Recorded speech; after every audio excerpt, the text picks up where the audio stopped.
Good morning, student. Today we will discuss about the balance sheet. So this is the balance sheet. Balance sheet. Chapter 16 still continue. So what is balance sheet? Balance sheet is basically a list of assets and liabilities, right? It is used to know the financial position of the business, right? So balance sheet, it is the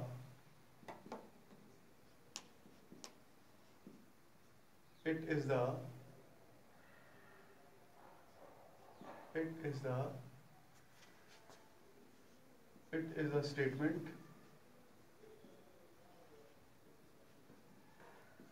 It is a statement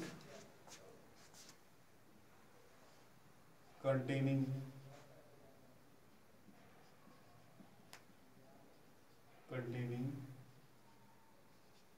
assets and liabilities. Containing assets and liabilities. Containing assets and liabilities. Right. अब राजे जो balance sheet है इसमें assets और liabilities आपको देखने को मिलेगी। जब आप बैलेंस शीट का फॉर्मेट देखोगे तो इसका फॉर्मेट कुछ इस तरह का होएगा। इसके फॉर्मेट में लेफ्ट साइड में आप शो करोगे लायबिलिटीज, लेफ्ट साइड में शो करोगे लायबिलिटीज और ये क्रेडिट साइड होएगी। ठीक है जी, लेफ्ट साइड में आएंगी लायबिलिटीज और ये साइड होएगी क्रेडिट, और उसके बाद आपको राइट साइड में शो करनी है एसेट्स और ये साइड होएगी आपकी डेबिट। ठीक है स्टूडेंट, अब आप बात करेंगे कि बैलेंस शीट की कैरेक्टरिस्टिक्स के बारे में, कि बैलेंस शीट की कैरेक्टरिस्टिक्स कौन सी हैं। राइट, तो अपने पास है बैलेंस शीट की कैरेक्टरिस्टिक्स। बैलेंस शीट की कैरेक्टरिस्टिक्स, तो बैलेंस शीट की कैरेक्टरिस्टिक्स में पहली कैरेक्टरिस्टिक्स है स्टेटमेंट। पहली कैरेक्टरिस्टिक्स है इसकी स्टेटमेंट, कि जो आपका ट्रायल बैलेंस है बेसिकली ये ना तो कोई अकाउंट है और ना ही इसमें टू और बाय का यूज हो रहा है, इसलिए आप इसको लेजर भी नहीं मान सकते। ठीक है, इसकी जो है डेबिट और क्रेडिट साइड नहीं है, तो इसको आप क्या मानोगे, statement. Second, static.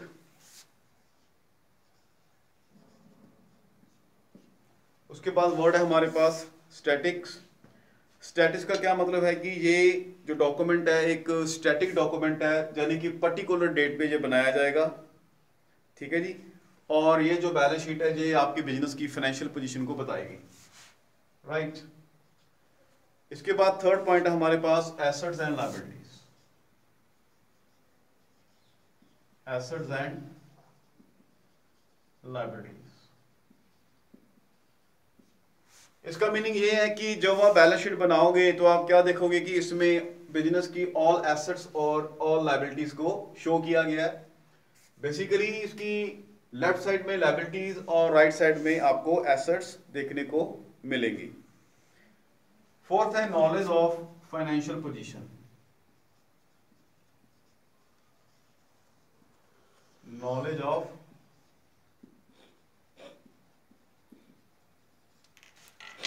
Of financial position.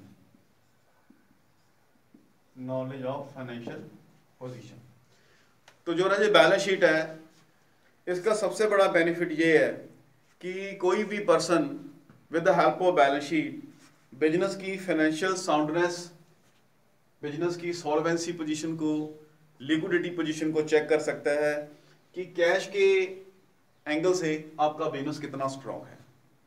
ठीक है जी, अब राजा आप बात करेंगे कि इसकी ट्रायल बैलेंस और बैलेंस शीट की सिमिलैरिटीज क्या है। ट्रायल बैलेंस और बैलेंस शीट की सिमिलैरिटीज, तो अपन बात कर रहे हैं सिमिलैरिटीज बिटवीन ट्रायल बैलेंस,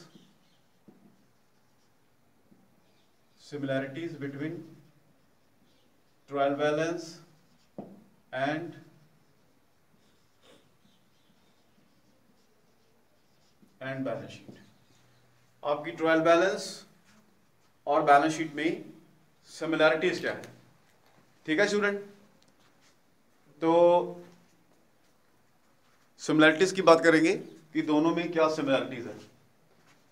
तो सिमिलैरिटीज में सबसे पहले बात करेंगे कि लेजर बैलेंसेस, लेजर बैलेंसेस। अब लेजर बैलेंसेस में क्या है कि ट्रायल बैलेंस और बैलेंस शीट दोनों के दोनों जब प्रिपेयर किए जाएंगे तो किसकी हेल्प से तैयार होंगे, ये आपके लेजर बैलेंसेस की हेल्प से तैयार होंगे, ठीक है जी। दूसरा, दोनों के दोनों क्या हैं, स्टेटमेंट्स हैं। दोनों के दोनों क्या हैं, स्टेटमेंट्स हैं।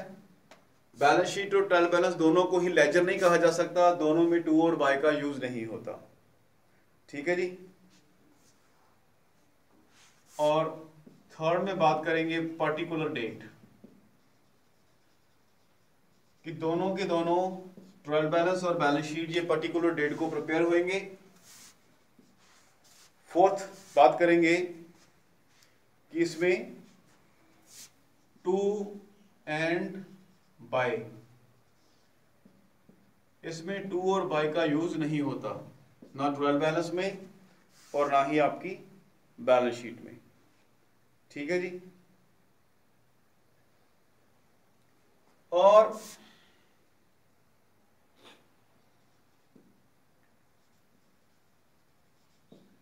विदाउट बैलेंस, विदाउट बैलेंस, अगर आपकी किसी लेजर का कोई भी बैलेंस नहीं निकलता तो वो आइटम ना तो ट्रायल बैलेंस में रिकॉर्ड होगी और ना ही वो बैलेंस शीट में रिकॉर्ड होगी, ठीक है जी। तो ये है इसकी कुछ सिमिलैरिटीज जो कि ट्रायल बैलेंस और बैलेंस शीट के बीच में है, ठीक है जी। अब आपके लिए होमवर्क क्या है, आपके लिए होमवर्क कि आपने डिफरेंस देखना है between trial balance and balance sheet, कि ट्रायल बैलेंस और बैलेंस शीट में क्या डिफरेंस है, यह आपने सेल्फ रीड करना है। और दूसरा, प्रॉफिट एंड लॉस काउंट,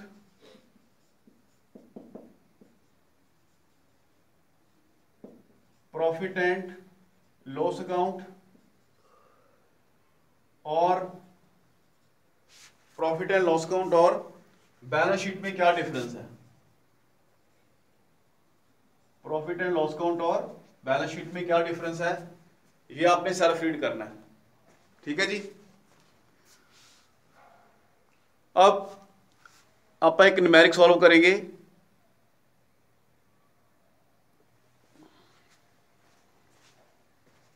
इसको आप नोट कर लीजिए।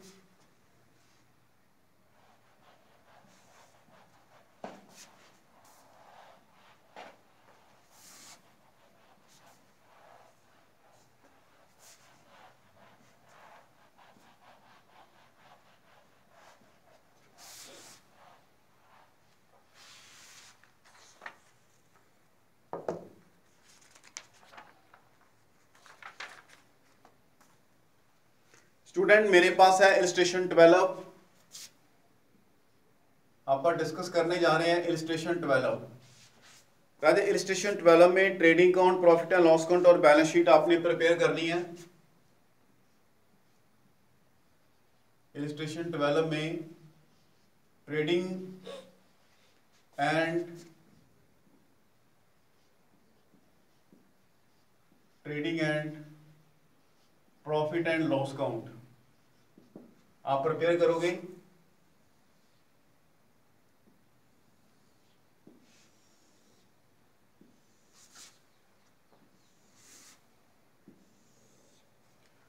और साथ में हमने प्रिपेयर करनी है balance sheet,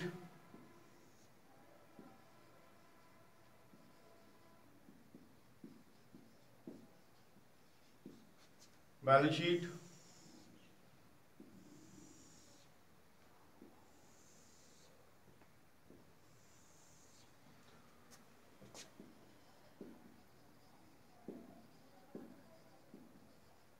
liabilities, credit, assets, debit. Trading account में हम बात करेंगे पर्टिकुलर, डेबिट, पर्टिकुलर और क्रेडिट। तो ये है हमारे कॉलम। तो सेक्शन 12 में लिखा हुआ है कि prepare the trading and profit and loss count and the balance sheet of जगत शाह एज एट मार्च 31, 2018। तो जो बैलेंस शीट है आपकी एज ऑन ये 31 मार्च 2018 की है। जो बैलेंस शीट आप बनाओगे 31 मार्च 2018 की है। और जो प्रॉफिट एंड लॉस काउंट है, profit and loss count for the year ended 31 मार्च 2018 का आप प्रिपेयर करोगे। ठीक है जी। तो क्वेश्चन के अंदर आपको सबसे पहले दिया हुआ है कैपिटल 3600। कैपिटल लायबिलिटी होती है, तो इसको आप बैलेंस शीट में लिखोगे कैपिटल 3600। इसको पर्टिकुलर में लिखना है क्योंकि बाद में इसमें नेट प्रॉफिट और नेट लॉस ऐड होएगा। इसके बाद आपको सैलरी दी हुई है 600 की।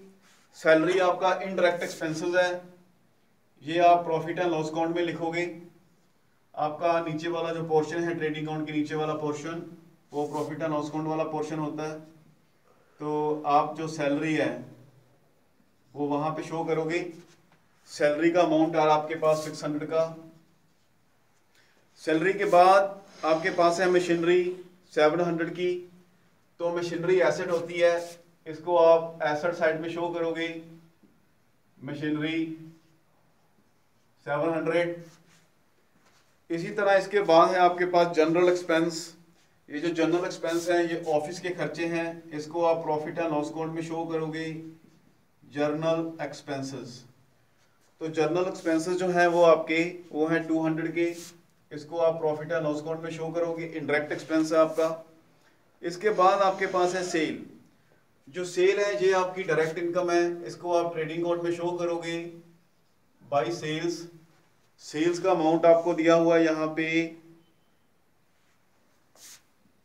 8200। इसके बाद आपके पास जो है रेंट है, रेंट आपका इनडायरेक्ट एक्सपेंस है, इसको आप प्रॉफिट एंड लॉस अकाउंट में शो करोगे। रेंट आपके पास है 500 का, इनडायरेक्ट खर्चा आपने प्रॉफिट एंड लॉस अकाउंट में शो कर दिया। इसके बाद परचेजेस है, परचेजेस ट्रेडिंग अकाउंट का एक्सपेंसेस है, डायरेक्ट खर्चा है, तो आप ट्रेडिंग अकाउंट में शो करोगे परचेजेस। परचेजेस आपको दी हुई है 4000 की, परचेजेस दी हुई है 4000 की। इसके बाद आ जाए परचेज रिटर्न, इसमें से लेस कर देनी है आपने, less purchase return. Purchase return इसमें से लेस कर देनी है 50 रुपीज की, तो आपके पास 3950 इतने रुपीज आ गए हैं। इसके बाद आप शो करोगे वेजेस। वेजेस वेजेस आपके पास 1000 है, वेजेस आपके पास 1000। इसके बाद कैरीज इनवर्ड, जो कैरीज इनवर्ड है वो आपका डायरेक्ट खर्चा है, इसको आप शो करोगे ट्रेडिंग अकाउंट में। तो कैरीज इनवर्ड आपके पास आ रहा है 50 रुपीज का। ठीक है जी। इसके बाद क्लोजिंग स्टॉक आपके पास 2000 का है, बाय क्लोजिंग स्टॉक, ये ट्रेडिंग अकाउंट की कैरिड साइड में शो करोगे आप 2000 का। इसके बाद आपके पास सेल्स रिटर्न आ रही है 100 की, 100 की सेल्स रिटर्न आ रही है, 80 100 का अमाउंट जो है वो आपका बाहर आ रहा है। अब आप अगर इसका टोटल करेंगे तो 10,100 आपकी ट्रेडिंग अकाउंट की कैरी साइड का टोटल आ रहा है, जो कि डेबिट साइड से ग्रेटर है। इसका मतलब आपको प्रॉफिट होने वाला है। इनकम की जो फिगर आई है 10,100, ये बोथ साइड में आपने नोट करनी है। और आपको ओपनिंग स्टॉक तो दिया हुआ है, ओपनिंग स्टॉक जो आपको ओपनिंग स्टॉक दिया हुआ है वो है 1000 का। तो आपने जो डेबिट साइड वाली फिगरें हैं उनका टोटल करके आपने जो क्रेडिट साइड की फिगर आई है 10,100 उसमें से माइनस कर देना है। तो आप देख रहे हो कि आपके पास 40,100 का ग्रॉस प्रॉफिट आ रहा है। ग्रॉस प्रॉफिट आ रहा है आपको 40,100 का। इसको आप ट्रांसफर करोगे प्रॉफिट एंड लॉस अकाउंट में, transfer to profit and loss account. तो ये जीपी शिफ्ट होके आपकी प्रॉफिट एंड लॉस अकाउंट की इनकम साइड में आ जाएगा। इनकम साइड में यहां पे आ गया है ये 40,100 का। ठीक है जी। इसके बाद आप देख रहे हो कि आपके पास कैरीज आउटवर्ड पड़ा है। तो कैरीज आउटवर्ड, कैरीज के पीछे लगा हुआ है आउटवर्ड, इसका मतलब कि ये ट्रक का खर्चा जो है वो हमारे शॉप से ट्रक आउट हुआ है, यानी कि आप होम डिलीवरी दे रहे हो, तो ये इनडायरेक्ट खर्चा है। इसके बाद आपके पास एक्सपेंसेस आ रहा है एडवर्टाइजमेंट का, एडवर्टाइजमेंट का एक्सपेंसेस आ रहा है। एडवर्टाइजमेंट का एक्सपेंसेस आपके पास आ रहा है 200 का, तो वो आपने डाल देना 200। ठीक है जी। और जो कैरीज आउटवर्ड है वो भी 200 का है। ठीक है जी। इसके बाद आप टोटल लगाओगे तो टोटल देख रहे हो आप कि अभी भी हमारी जो कैरिड साइड है उसका टोटल क्या आ रहा है, ज्यादा आ रहा है।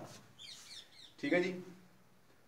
और डेबिट साइड का टोटल आ रहा है 800, 1000 और 1700 आ रहा है।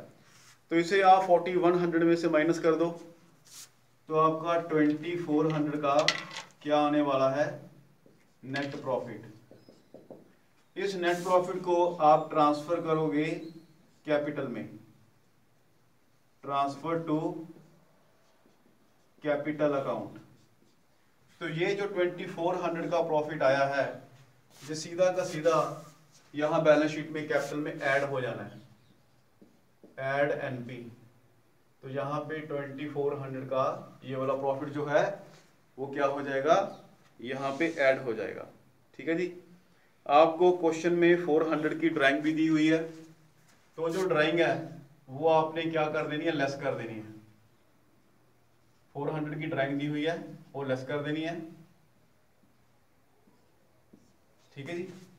तो जब आप लेस करोगे तो 5600 की आपकी कैपिटल आ जाएगी।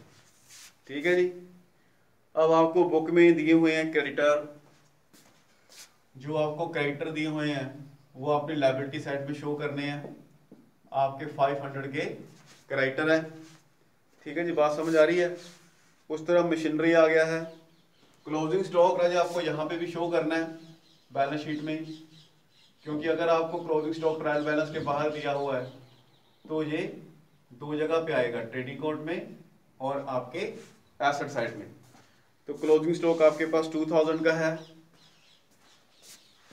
ठीक है जी। और डेब्टर है आपके पास 3000 के। जितने भी एसेट्स हैं सारी की सारी अदर चले जाएंगे आपकी एसेट साइड में। एक आपको राजा कैश दिया हुआ है क्वेश्चन में, दैट इज 400। तो कैश भी हमारी एसेट होता है, तो आपका कैश शो करेंगे 400 का। इसके बाद राजा आपने बैलेंस शीट का क्या लगा देना है, टोटल लगा देना है। और आप देखोगे कि आपकी दोनों साइडें बिल्कुल इक्वल आएंगी। तो 6100 का टोटल इधर आ रहा है, 6100 का टोटल इधर आ रहा है। तो इस तरीके से आप trading account, profit and loss account और साथ में क्या बना पा रहे हो, बैलेंस शीट। ठीक है जी। तो आपने इसी तरीके से ये क्वेश्चंस पढ़ते जाना है, जो स्टेटमेंट आपको दी होंगी। ट्रेडिंग अकाउंट वाली आइटमें ट्रेडिंग अकाउंट में डाल देनी है, प्रॉफिट एंड लॉस अकाउंट वाली प्रॉफिट एंड लॉस अकाउंट में, और बैलेंस शीट वाली बैलेंस शीट में। ठीक है जी स्टूडेंट। तो इलस्ट्रेशन 12 जो है और आज हमारी ओवर हो गई है। उम्मीद है कि आपको इलस्ट्रेशन 12 समझ आ गई होगी।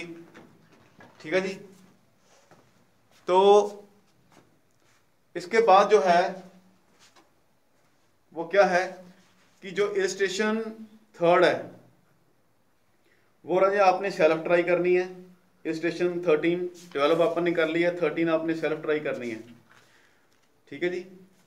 13 जो है वो आपने सेल्फ ट्राई करनी है, और इलस्ट्रेशन 12 और 13 दोनों इलस्ट्रेशनों की फॉलोअप भी आपने सेल्फ ट्राई करनी है। ठीक है स्टूडेंट, बात समझ आ रही है आपको? ठीक है जी। तो उसको नोट करें आप।